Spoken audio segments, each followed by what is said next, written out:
আল্লাহ নবী বলছিলেন, যে যুবক যৌবনকাল আল্লাহর ইবাদতে কাটাবে, এ যুবক আল্লাহ তাকে কিয়ামতের দিন আরশের নিচে স্থান দিবে।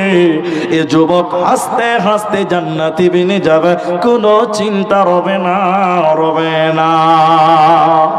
3 নম্বর বিশ্বনবী বললেন, রাজুলুন কালবুহু মুআল্লাকুন ফিল মাসাজিদ, যার অন্তরটা, যার কলবটা মসজিদে ঝুলে থাকে রে। আল্লাকুন মানে লটকানা, মানে ঝুলানা। যার অন্তরটা মসজিদে ঝুলে থাকে, এই যুবক কি, এই লোকটাকে আমার আল্লাহ আরশের নিচে স্থান দেবে। আচ্ছা, আপনারা বুঝার চেষ্টা করেন, আচ্ছা মানুষের মন কোনোদিন মসজিদে ঝুলানো যাবে? যাবে না। এটা আপনি ঠিক বুঝেছেন, যাবে না। তবে হ্যাঁ, আপনি যদি অন্তর দিয়ে ভাবেন তো ফের যাবে। কেন যাবে? এদিকে দেখেন, একটা লোক, বয়স্ক মানুষ, বড়া হয়ে গেছে, আসরের নামাজ পড়ে লাঠি ভর করে করে করে বাড়ি এসছে। দেখতো ওই আপনার কিনা বুলকি মোড়ে গেছে, বুলকি মোড়ে একটু চা খেতে গেছে, মনে করেন এই আপনাদের কাছে দোকানে গেছে, বুলকি মোড়ে এই কাছে গেছে, আর চা খেয়ে চুরুক করে বুড়া মানুষ বাড়ি চলে এসছে। বাড়িতে এসে বলছে, বৌমা বৌমা, কি হলো আব্বা, কটা বাজে? কেন আব্বা? বলে মাগরিবের টাইম হয়নি মা, আমি মসজিদে যাব। মানে বুড়াটা বাড়িতে এসছে কিন্তু ওর মনটা খালি মসজিদ যেতে চাইছে। এরকম বুড়া আছে না নাই বলুন? আবার খানিক পর ওর বুড়িটাকে বলছে, হাগো জমিরুলের মা, কটা বাজে দেখো গো, বুড়া মানুষ তো, কটা বাজে? কেন, কি করবে ঘুরি দেখে?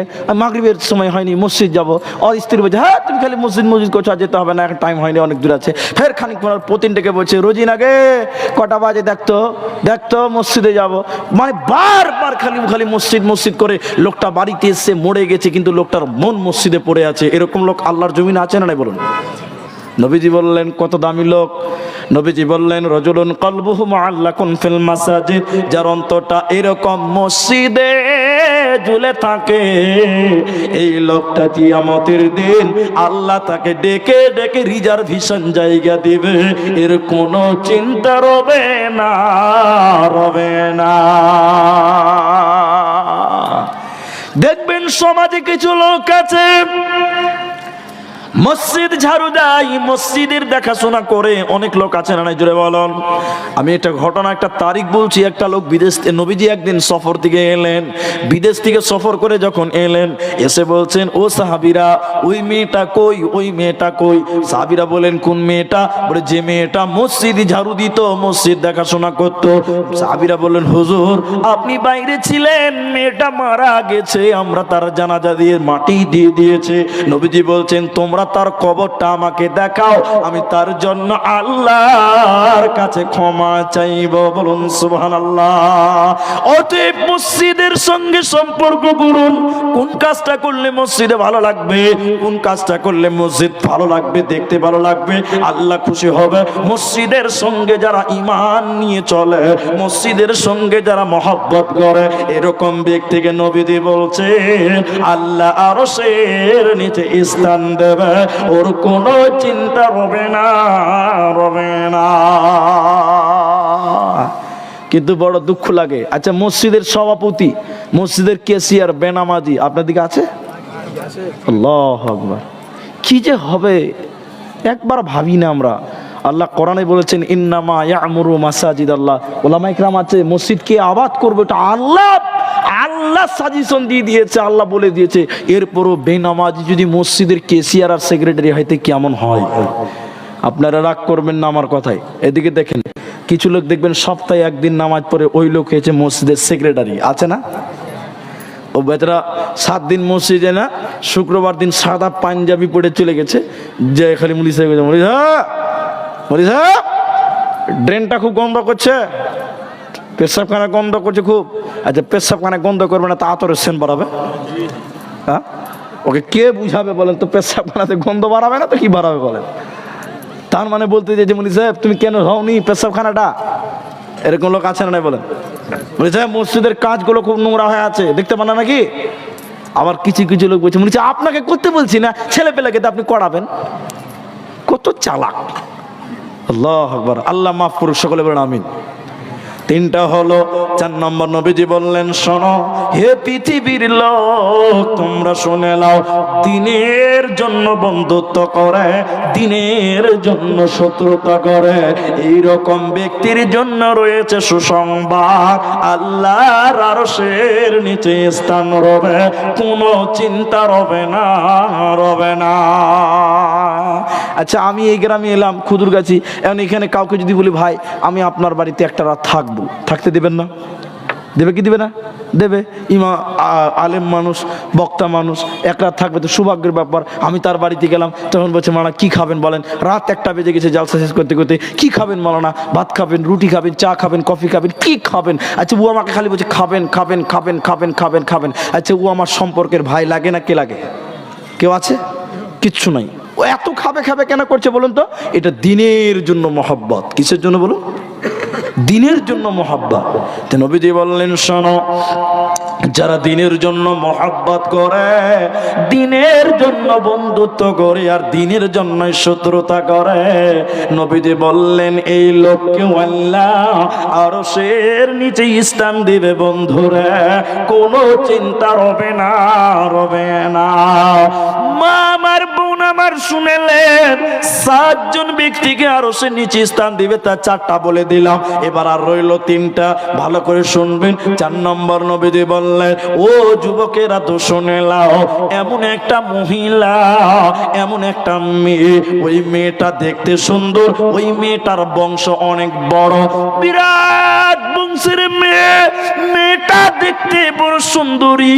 এইরকম সুন্দরী মেয়ে একটা ছেলেকে বলছে চলো চলো জেনা করি গা, চলো চলো ব্যভিচার করি গা, চলো চলো পালিয়ে যাই, বিয়ে করি গা।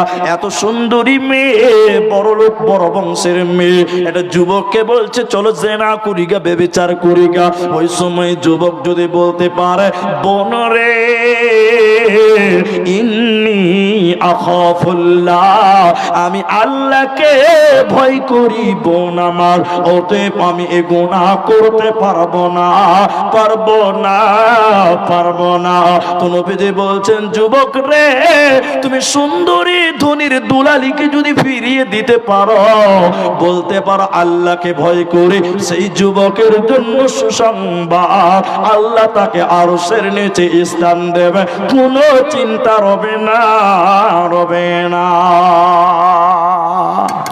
এদিকে এদিকে একবার দেখেন। আচ্ছা, এখনকার মেয়েরা মুখে বলে যে জেনা করি গা? বলে না। এখনকার মেয়েরা মুখে বলে না, কিন্তু মেয়েদের পোশাক, মেয়েদের চলাফেরা খালি বলছে জামশেদ চহাকে লিয়ে পালা, মুখে বলছে না, কি তোর পোশাক আকর্ষণ করছে, করছেই করছে না? কথা বলুন একবার, করছেই করছে না? আল্লাহু আকবার। এখন আবার এক ডিজাইনের বোরখা বেরিয়েছে, বোরখা এত চাক চাক চাক চাক চাক চাক করছে, মানে ওকে দেখলে মনে হচ্ছে আর একটু 10 মিনিট ভরে কলজা ভরে দেখি, মনে হচ্ছে কি না? এটা বোরখা নয় বোন, মা, এটা বোরখা নয়, এটাই ফ্যাশন চলছে দুনিয়াতে। এই বোরখা পরলে পর্দা হবে না, বরং গুনাহ হবে। আমি আব্দুর রহমান আপনাকে দীপ্ত কণ্ঠে বলে দিয়ে গেলাম, এটা পর্দা নয়, এটা ফ্যাশন। এটা পরলে আরো গুনাহ হবে, এটা করলে, এটা পরলে আরো পাপ বাড়বে, গুনাহ বাড়বে। কেন? পাড়ার ছেলেরা তোমার দিকে চোখ জুড়িয়ে জুড়িয়ে দেখবে, আর বোরখাটাই দেখতে কত সুন্দর। দেখবে কি দেখবে না বলুন? কথা বলুন। আজকে খুদুরগাছি জালসা, মেলা বসেছে, মেলা বসেছে। আচ্ছা, ওটা আলাদা সাইড। দেখবেন মেয়েরা, দেখবেন লিপস্টিক দিয়ে মেলাতে ঘুরে বেড়াচ্ছে, আসে না নাই বলুন? আজকে জালসাতে এত সাজগুজ করে মেয়েরা জালসাতে এসছে কেন? তার মানে পরের ছেলে মানে আপনাকে দেখাতে চাইছে, আপনাকে তার দিকে আকর্ষণ করতে চাইছে। আমার কথা আপনারা একমত হচ্ছেন তো? আল্লাহ রসুল বলছেন যে এমন একটা ধনির দোলালি, বিরাট বংশের মেয়ে, মেয়েটা দেখতে সুন্দর, সেই মেয়েটা একটা ছেলেকে বলছে চলো চলো জেনা করি গা, পাপ করি গা, প্রস্তাব দিচ্ছে। ওই সময় যে ছেলেটা বলতে পারে যে আমি আল্লাহকে ভয় করি, নবী বলছেন ছেলে শুনে যাও, তোমার জন্য আল্লাহর আরশের নিচে স্থান থাকবে, বলুন সুবহানাল্লাহ। এখনকার মেয়েরা তোর মুখে বলে না, মেয়েদের পোশাক আকর্ষণ করছে, তোরা আমার সঙ্গে পালা, আমাকে নিয়ে ধাক্কা মার, আমাকে নিয়ে তুই জেনা কর, করছেই করছে না বলুন? অতএব পোশাকের হেফাজত। এই মা আমার, বোন আমার, এই ভুলকি, এই আপনার কিনা এসব এলাকা ডালখোলা করম দিঘির মায়েদেরকে আমি বলি, আপনারা জলসায় আসুন, জলসা শুনতে আসবেন, জলসা যেন আপনার পাপ না হয়ে যায়, এই মাঠে এসে যেন আর গুনাহ না হয়ে যায়। নিজেদের পোশাক পরিবর্তন করতে হবে, নিজেদের শরীরকে আবরুকে ঢাকতে হবে, তাহলে তুমি কামিয়াব, আর যুবক তোমরাও কামিয়াব। তাহলে কটা হলো? কটা হলো? পাঁচটা হলো। আল্লাহ নবী 6 নম্বর বলেন, হে পৃথিবীর লোক শুনে নাও, এমন দান করনেওয়ালা এমন দান করলো, ডান হাত দান করলো তো বাঁ হাত জানলো না, ডান হাত দান করলো বাঁ হাত জানলো না, বাঁ হাত দান করলো তো ডান হাত জানলো না। এক কথাই নবীজি বলছে, গোপনে গোপনে যারা দান করে, এই দান করনেওয়ালা গোপন করে দান করনেওয়ালা কিয়ামতের দিন আল্লাহ আরশের নিচে স্থান দেবে। কোন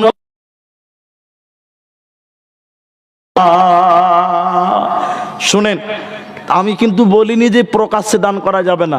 কোরআনে এসেছে, আল্লাযীনা ইউনফিকুনা আমওয়ালাহুম বিল-লাইলি ওয়ান-নাহারি সিররা ওয়া আলানিয়াতান। আল্লাহ কোরআনে বলছেন কি, যে গোপনে এবং প্রকাশ্যে, গোপনে এবং প্রকাশ্যে উভয় অবস্থায় দান করা জায়েজ আছে। তাহলে নাম ধরেও দান করা যায়, তবে গোপনে দান করাটা বেশি ভালো, উত্তম বলা যায়। কেন? গোপনে দান করলে অনেকটা পাপ থেকে বাঁচবেন। রিয়া, লোক দেখানো পাপ, পাপ না? পাপ। এখনকার অবস্থা কি, জালসাতে 500 টাকা দিয়ে খেলে বলছে 5000 টাকা দিয়ে পাঠিয়েছে, চালা চম্বলকে পাঠিয়েছে, বলকা মনি শেখকে বলকা যা, যে অমুক অমুক অমুক দিয়েছে, পাহের দোয়া করো। বক্তার জালসা, রানিং জালসা থামিয়ে অমুকের নামটা এলান না করলে ওর কলজা ঠান্ডা হয় না। আচ্ছা না, নাই বলুন? আচ্ছা না? মানে গ্রামের লোককে জানতে হবে যে জমশেদের বাপ 5000 টাকা দিল। যদি নামটা নাও করা হয় তা আল্লাহ মনে হয় দেখতে পাইনি নাকি? বলুন নাউজুবিল্লাহ। আল্লাহ সব দেখতে পেয়েছে। কোরআনে এসেছে সিররা ওয়া আলানিয়া, প্রকাশ্যে এবং গোপনে উভয়ভাবে দান করা যায়। তবে রাসূল বলছেন, ডান হাত দান করলো বাঁ হাত জানলো না, তাহলে কত সতর্ক। গোপনে যদি দান করেন তো নবী বলছেন আল্লাহ তাকে আরশের নিচে স্থান দিবে। আরেকবার বলুন সুবহানাল্লাহ। গোপনে দান করতে অভ্যাসই হবে না। তবে গোপনে দিতে গিয়ে আবার অনেক লোক চালাক, কিছু লোক খুব চালাক। কি করে জানেন? ও দিতে পারবে 5000 টাকা, 2000 টাকা দিয়ে বলছে নাম বলতে হবে না, নাম বলতে হবে না, নাম বলতে হবে না। মানে এখানেও একটু চালাকি করছে কিছু লোক। জি, ওই চালাকি করেন যে তারা আরো বিপদ হয়ে যাবে। আল্লাহ সব বুঝে, আল্লাহ আলিমুম বিজাতিস সুদূর, আল্লাহ আপনার দিলের খবর জানে, আল্লাহ সব খবর জানে। যদি এতেও সংকীর্ণতা মুনাফিকি ভাব দেখান তাহলে বিচার ডাবল হবে। শুনলেন, মুনাফিক সব নিচে জাহান্নামে থাকবে, আপনারা সতর্ক হয়ে যাবেন। 6টা হলো।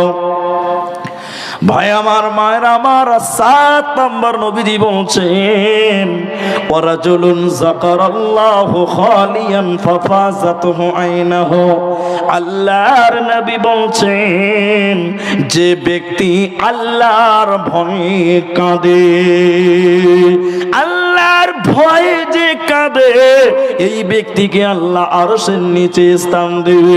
অতএব রাতের বেলায় 2 রাকাত নামাজ পড়ে আল্লাহর কাছে কেঁদে কেঁদে বলুন, ও দয়াল মাবুদ রে, আয় আল্লাহ, কিয়ামতের দিন তোমার কাছে হিসাব দিতে আমরা পারবো না, রব্বুল আলামিন আপনি আমাদেরকে ক্ষমা করুন। আর বারবার বলুন, আল্লাহুম্মা হাসিবনি হিসাবান ইয়াসীরা, আয় আল্লাহ আপনি আমাদের হিসাবটাকে সহজ করে দিন। বারবার আল্লাহকে কেঁদে কেঁদে কেঁদে কেঁদে বলুন। বিশ্বনবী বললেন, যে লোকটা আল্লাহর ভয়ে কাঁদে রে, ওই ব্যক্তিকে আল্লাহ আরশের নিচে স্থান দেবে, কোনো চিন্তা রবে না, রবে না। বুখারীর লম্বা হাদিস আপনাদেরকে তুলে ধরে আমি অনেক দিনই জলসাটা এই হাদিসটা বলেছি, আজকেও বলছি। যদি আল্লাহকে ভয় করেন কি লাভ হবে শুনে নাও। বিশ্বনবী বুখারীতে 2 বার আমি পেয়েছি আব্দুর রহমান, বনি ইসরাইলের জামানায় একজন লোক অনেক গুনাহ করেছিল। বনি ইসরাইলের জামানায় একটা লোক বলছে এমন কোন পাপ নাই যেটা আমি করি নাই, এমন কোন গুনাহ নাই যেটা আমার দ্বারা হয় নাই। এর মানে বলতে চাইছে আমি সব রকম গুনাহ করেছি, আল্লাহ যদি ধরলে আমাকে জাহান্নাম দেবে। এই লোকটা আল্লাহর ভয় ভিতরে ঢুকে গেল। এবার লোকটা তার ছেলেদেরকে ডেকে নিয়ে বলছে, বেটারে আমি তোমাদের পিতা, জীবনে এমন কোন পাপ নাই যে পাপটা আমি তোমাদের পিতা করি নাই। বেটারে আল্লাহ যেন আমাকে ধরতে না পারে। বেটা আমি যখন মরে যাব আমার লাশটাকে সমুদ্রের কাছে নিয়ে যাবে। বেটা আমার লাশটাকে সমুদ্রের কাছে নিয়ে যাওয়ার পর পুড়িয়ে জ্বালিয়ে ছারকার করে দিবে। বেটা এরপরে আমার লাশটা পুড়িয়ে দেওয়ার পর ছাইগুলোকে 2 ভাগ করে দিবা। ছাইগুলো 2 ভাগ করে কি করবে? ওলা নিসফাহু ফিল বাররি ওয়া নিসফাহু ফিল বাহর। এক অংশ ছাইকে হাওয়াতে উড়িয়ে দেবে, অপর অংশ ছাইকে পানিতে ভাসিয়ে দিবে। কেন? আল্লাহ যেন আমাকে ধরতে না পারে।